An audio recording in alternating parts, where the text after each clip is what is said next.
Assalamualaikum warahmatullahi wabarakatuh. Waalaikumsalam warahmatullahi wabarakatuh. Kembali lagi di segmen podcast, di mana segmen ini kita akan membahas tentang hal-hal unik seputar profil, prestasi atau apapun mengenai hal seru yang ada di bidang tamu kita. Kali ini saya Muhammad dan Nadia akan menjadi host. Kita juga akan kedatangan tamu, yakni dosen baru di Penjas, juga baru saja mendapatkan gelar doktor. Mau diperkenalkan, Pak? Oke. Assalamualaikum warahmatullahi wabarakatuh. Waalaikumsalam warahmatullahi wabarakatuh. Salam olahraga. Ya. Perkenalkan, nama saya Muhammad Wahyono. Saya dosen baru di Penjas. Baru penerimaan tanggal 20 Juli. Mohon maaf, 20 Januari 2020. Di sini saya sebagai dosen Penjas di prodi S1. Perkenalannya itu aja, Pak. Berarti dosen baru, Pak? Iya. Baru berapa bulan? sekitar 9 bulan. 9 bulan. Iya. Berarti sebelumnya Pak pernah kerja apa ya? Mungkin sebelum jadi dosen mungkin? Sebelum jadi dosen, jadi guru, Mas. Jadi guru. Iya. Di mana, Pak? Di SMP Santo Yusuf, Tropodo, sama di SD Karitas 1. Terus gini, Pak. Kan guru, Pak, ya sebelumnya, Pak, ya? Iya. Pengalaman dari menjadi seorang pengajar tapi untuk jenjang SD, SMP, SMA kan bahasa umumnya, Pak. Ya. Sama ngajar mahasiswa itu bedanya gimana, Pak? Beda sekali, Mas. Bedanya gimana, Pak? Kalau di mahasiswa, ngajar mahasiswa lebih gampang. Karena apa? Mahasiswa sudah termasuk kategori orang yang mandiri. Kalau di SD kita harus memantau, menuntun dia, mengarahkan. Mandiri itu maksudnya gimana, Pak? Mungkin. Kasih tugas, dia suruh kasih tugas, dia online, dia suruh mencari artikel, bisa mandiri. Oh, Tapi kalau lebih mudah gitu, Pak, ya? daripada anak yang sudah SD SMP, di sini dituntun dulu. Kalau di SD SMP, kalau di mahasiswa lebih mandiri. Kasih tugas ini dia sudah bisa carinya sendiri. Dulu waktu masih jadi guru itu sambil kuliah, Pak? Iya, sambil Kuliah S2 itu, Pak? S3. Oh, S3. Keren, S3, Mas. Oke, untuk teman-teman sing pengin kuliah mana yang pengalamannya akeh, langsung sharing pengalaman sama Pak Wahyono, untuk mahasiswa Penjas. Oke. Jadi dulu waktu ngajar kan juga kuliah, Pak, ya? Iya. Kuliah di mana, Pak? Di Unesa. Di UNESA. Iya. Ambil spesialisasi apa, Pak? Kalau saya dulu tes pengukuran olahraga. Tes pengukuran. Iya, Mas. Berarti basicnya lebih ke tes pengukuran biomekanik juga berarti, Pak? Kalau biomekanik tidak terlalu dalam, nggak tapi terlalu kita dalam. diajari. Terus bedanya S1, S2 sama S3 itu apa sih, Pak? Untuk awam sendiri saya kan juga sedikit punya impian pengen kuliah lebih tinggi lah, Pak. Mungkin bisa sharing dulu ke dosen juga. Jadi perbedaannya antara jenjang S1, S2, S3 sebenarnya sama. Cuman di penugasan sama tugas akhir aja sih, Mas. Lebih ribet. Kalau S1 mungkin variabelnya 1, S2 ditambahi bisa 2 variabel. Kalau S3 lebih kompleks lagi. Jadi kita penelitiannya tentang pengembangan kalau bisa. Boleh eksperimen. Cuman kalau saya kan pengalaman saya di eksperimen, bukan di kualitatif. Itu variabelnya bisa lebih dari 2 biasanya. Kalau S1 kan 1 variabel, 1:1. Kalau S2 2:2 atau 2:1 bisa. Kalau S3 lebih banyak lagi variabelnya. Seperti itu. Tapi disarankan ke pengembangan. Kalau bisa ke pengembangan. Kenapa kok bisa di pengembangan, Pak? Mungkin untuk mahasiswa awam yang mungkin belum tahu, mungkin ingin kuliah S2, S3 mungkin. Jadi kalau untuk kualitas dokter seharusnya kalau tugas akhir lebih disarankan di pengembangan, Mas. Karena apa? Kita harus menemukan hal baru. Kalau di eksperimen kan biasa. Ya tidak bisa dianggap biasa juga. Sama-sama ribet. Cuman kalau bisa seorang lulusan seorang dokter itu harus punya penemuan baru. Jadi harus punya kasaran eksperimen baru gitu, Pak, yang belum ada gitu, Pak. Benar. Keren. Ya enggak keren, Mas. Ya Itu kan, tuntutan, Mas. Tuntutan emang. Jadi kan emang kedepannya dituntut untuk mengembangkan kan, Pak. Iya, menemukan hal baru. Menemukan hal baru. Terus hal baru yang pernah ditemukan kali jenengan apa, Pak, penelitiannya? Kalau saya Kemarin mungkin di tesis S3 itu. kalau S3 disertasi, Mas. Disertasi. Iya. Kalau S1 skripsi, S2 tesis, S3 disertasi.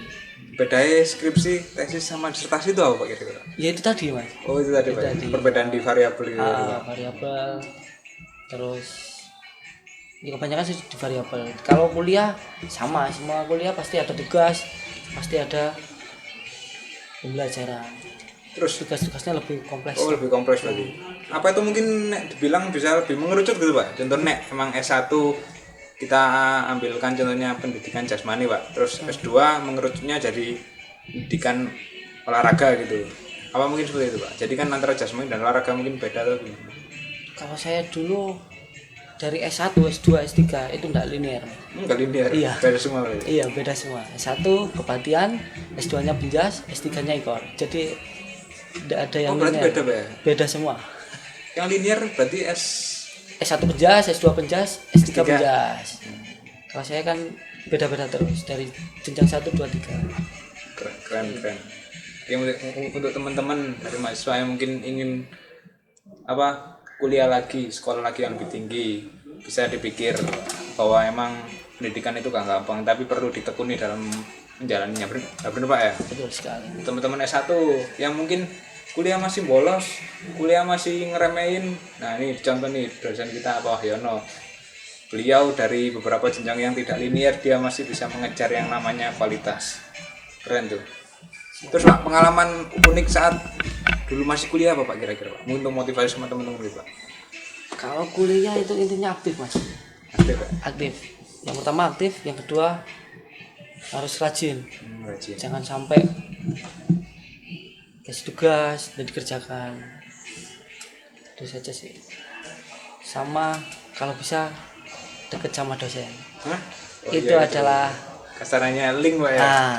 Pinter ngeling jalan keluar paling ampuh itu mas. Iya Pak. Kalau kita nggak deket berarti kita nggak, bukan berarti tidak disayang ya, bukan berarti tidak diperhatikan, tapi kalau kedekatannya lebih kita pasti diperhatikan. Berarti dipercaya gitu Pak ya. Iya. Jadi teman-teman yang mungkin masih malu deket dosen keliru. Yang penting kalau ada apa-apa sharing ke dosen langsung ke ruang prodi, tanya Pak ini Pak, siapa tahu kan kalau akhir-akhir bisa dibantu Pak ya. Pasti Itu makanya join jadi mahasiswa. Terus Pak gini Pak, kan jenengan kan dosen baru Pak ya, Pak. Kan kemarin kan sempet apa offline itu Pak sebelum ada pandemi itu Pak. Jenengan itu pesan apa? Pengalaman pertama ngajar mahasiswa gimana Pak? pengalaman ngajar mahasiswa. Susah gak Pak? Kalau susah pasti, setiap pekerjaan pasti ada susah, pasti ada susahnya mas. Susahnya kalau di Firlanda ini kan kita kan daring loh, pakai aplikasi Firlanda. Kalau tidak paham betul tentang aplikasi Firlanda pasti bingung. Antara dosen mahasiswa pasti bingung. Itu yang bingung itu mahasiswanya aja apa dosennya juga yang bingung Pak? Keren Pak. Tergantung. Kalau saya masih bingung di Firlanda ini. Soalnya saya sendiri gitu Pak, kan sempet kan dikasih tugas kan. Emang kan kalau menurut saya mungkin kayak ini boleh untuk apa koreksi Firlanda. Itu Pak, yang saya alami itu Firlanda itu nggak ada notifikasinya Pak itu.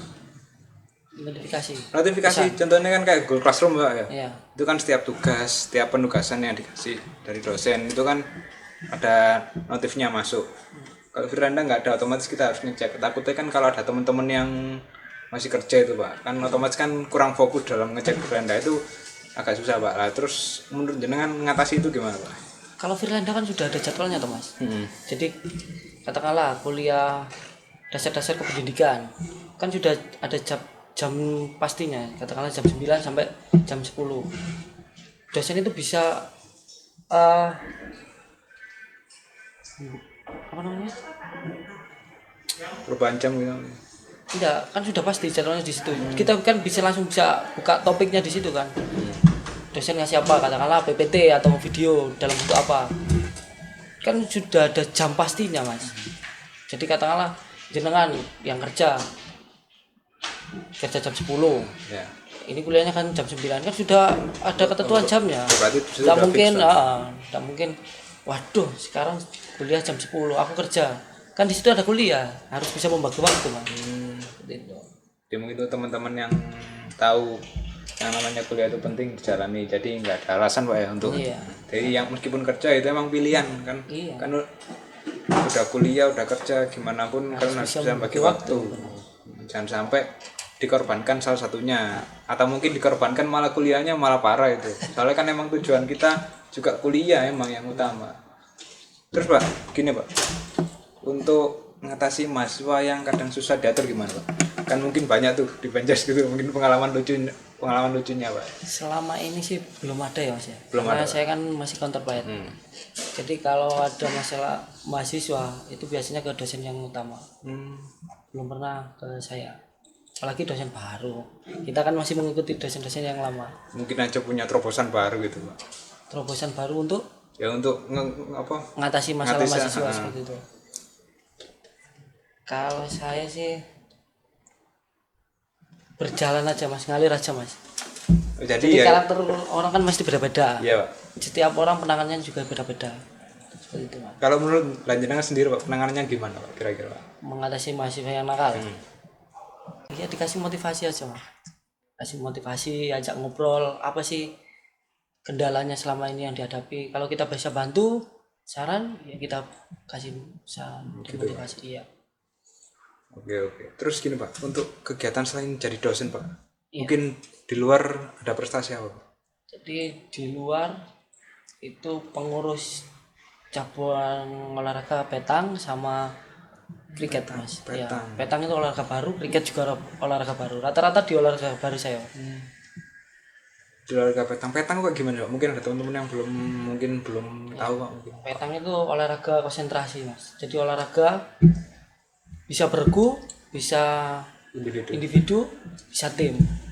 Oh, tim sama bergu sama tak?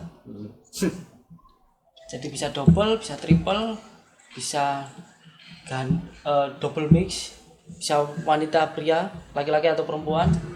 Seperti itu. Menggunakan bola bosi sama bola kayu. Jadi ada 3 bola bosi, 1 bola kayu sebagai acuan. Saya pernah tahu itu Pak. Iya. Katanya itu dipopulerkan sama dosen UNESA UNESA. sama Prof. rektornya, Iya. Prof. Nur Hasan. Benar. Jadi olahraga terus untuk yang kriket Pak, Kalau kriket hampir sama dengan softball Mas. hampir sama dengan softball. Bedanya mungkin Kayak ininya, pemukulnya. Saya kebetulan saya baru Mas di kriket. baru. Iya, baru dimasukkan bulan apa kemarin? Bulan Agustus kalau tidak salah. Jadi saya belum tahu, belum pernah ikut sosialisasi juga. Tiba-tiba kamu masuk kriket ya? Ya. Jadi Saya pengurusnya ikut, gitu. iya. Siapa yang nawarin mungkin jadi pengurus? Dosen saya dulu. Mas. Oh, dosen dulu. Iya. Tiba-tiba ditunjuk, Mas, bantu kriket di Sidoarjo ya? Siap. Oh, jadi pengen Sidoarjo Pak? Iya. Mungkin teman-teman mau ikut olahraga kriket, mahasiswa UNIPA mungkin bisa langsung gabung, langsung hubungi Pak Wahyono. Jadi atlet silahkan gabung. Jadi atlet loh, silakan. Nanti tak bantu share. Mungkin ada yang susah menghubungi Pak Wahyono, langsung hubungi saya. Siapa sih yang nggak tahu saya? Ngeri sekali.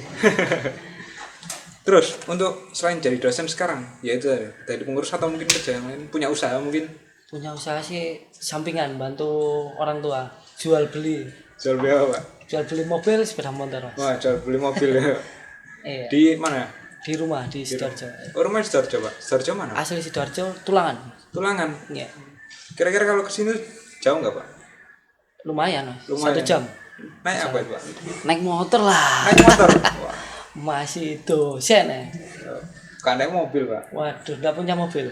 Jual beli mobil nggak punya mobil gimana? Kalau pas lagi ada barang ya dipakai, tapi jarang sering bawa motor. Nah, iya. Lebih gampang mungkin ya nyelap-nyelipnya. Lebih gampang, lebih Lebih ekonomis. Lebih efektif. Kalau pakai mobil susah nyelip ya Pak ya. Benar. Yang ada nabrak ntar. Terus untuk mungkin apa? Buat mahasiswa ini yang S1 ini Pak, pesannya mungkin apa yang perlu disampaikan kepada teman-teman agar lebih niat kuliah lagi? Jadi gini teman-teman ya, karena sama-sama masih muda. Sama-sama masih muda, jangan nak enggak pantas.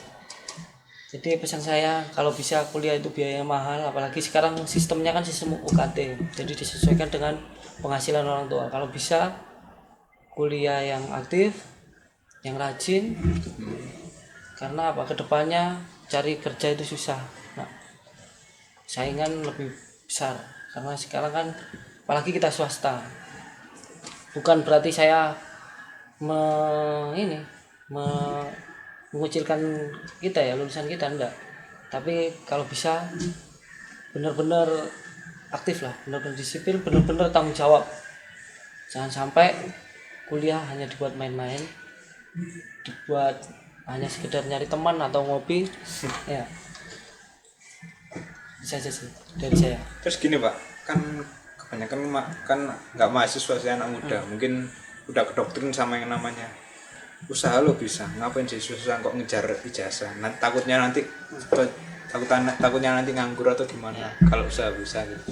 Kan banyak kan sih anak muda kedoktrin tentang perkataan itu. Iya. Jadi kalau usaha itu kan alternatif, bukan pilihan utama. Kalau Bukan bisa, pilihan utama. kalau bisa, kalau kita punya ijazah, suatu saat kalau usaha kita lagi macet, itu bisa dipakai planning kedua. Ya. Oke lah, boleh lah usaha sambil bekerja, itu memang tuntutan karena kembali lagi tuntutan ekonomi ya. Kalau bisa, walaupun kita usaha harus punya ijazah untuk sebagai penunjang untuk mencari pekerjaan yang lain. Jadi jangan hanya, kalau bisa jangan hanya mengandalkan usaha. Siapa tahu nanti kalau kamu punya ijazah, katakanlah, oh saya punya ijazah satu, bisa kalau ada tes CPNS bisa ikut. Terus kayak gitu Pak, itu yang jadi alternatifnya yang mana Pak? Kalau dari omong jenengan kan ijazah mungkin bisa dibilang. Jadi kan takutnya kan kalau teman-teman ini ngira malah ijazahnya yang malah jadi alternatifnya Pak, bukan di usahanya Pak. Gitu ya. Ya, kalau menurut saya sekolah itu di samping mencari ijazah juga mencari ilmu, juga mencari pengalaman. Jadi kalau berbisnis bisa nggak? Ya sama-sama bisa. Dua alternatif ini bisa. Jadi Saran saya jadi mungkin lebih baik ya kuliah sambil kerja. Itu lebih bagus lah. Lebih bagus. Siapa tahu, kita kan nggak tahu ke depannya. Oke lah, sekarang bisnisnya lagi maju, lagi berkembang pesat. Tiba-tiba apalagi kena dampak corona ini. Ya, kalau kita nggak punya ijazah, mau kemana kita? Ngelamar di pabrik, kalau kita nggak punya ijazah, hanya sekedar ijazah SMA, bisa. Tapi lihat dulu, nanti ditempatkan di mana. Kalau kita punya ijazah, pastilah nggak mungkin ditaruh di produksi, pasti di kantor. Seperti itu. Teman-teman dengerin, jangan terlalu ngeburu yang namanya Bisnis. Bisnis. Jadi mungkin kalau seenggaknya mungkin bisa dikejar pakai ilmu, ya kuliah nggak apa-apa, atau ya kuliah bayarnya bisa dicicil sekarang Pak ya. Bisa tak? Hah? Baru tahu saya. Bisa katanya. Mantap. Tapi mungkin kan ya itu Pak, nyari Hutangan. Hah? Pinjaman di bank. Cari pinjaman di bank. Aduh. Jadi intinya sekolah juga penting, gak cuma bekerja. Lebih baik kita punya ijazah sambil kita punya pekerjaan dibanding hanya kita ngandalin kerjaan kita. Soalnya apa? Kan kita nggak tahu ke depannya kayak gimana Pak ya. Benar. Siapa tahu ke depan kita punya ijazah yang di rumah nganggur, ijazah S1, terus usaha kita macet, lah kerja kita tiba-tiba di PHK, kan bisa digunakan Pak. Pasti. Nah itu teman-teman, jadi jangan terburu-buru yang namanya kerja. Apalagi nikah, wah itu susah itu. Waduh. Mending kuliah siapa nikah sih Pak sebenarnya? Kalau saya selesaikan kuliahmu dulu, karena kalau kita sudah nikah banyak permasalahan yang dihadapi di sana. Kalau bisa selesaikan dulu, kalau sudah selesai baru nikah, biar fokusnya tidak terpecah belah. Kalau jenengan dulu Pak, nikah dulu apa kuliah dulu? Saya kuliah dulu, di tengah jalan nikah. Nah, tengah jalan. Iya, makanya pengalaman saya jangan sampai itu terjadi di kalian. Kalau bisa untuk mahasiswa S1, kalau bisa selesaikan dulu kuliahnya, setelah itu kalian nikah, biar fokusnya tidak terpecah. Karena beban yang dihadapi pada saat kalian nikah itu sangat besar. Tuntutan istri, tuntutan mertua. Seperti itu. Mertua biasanya nuntutnya gimana Pak? Itu privasi Mas.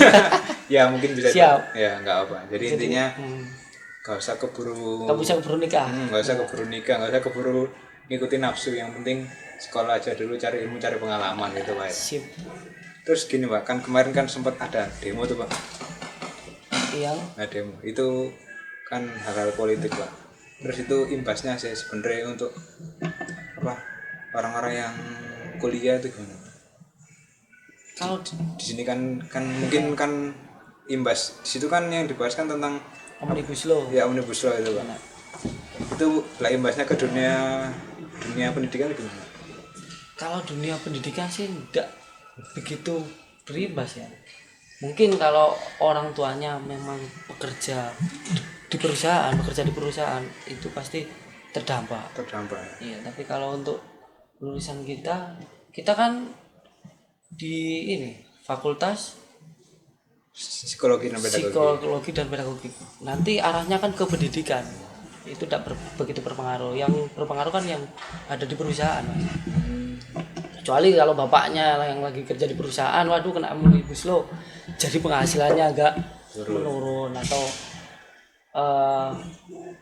masa apa namanya, masa pensiunnya atau kedepannya bakal menurun.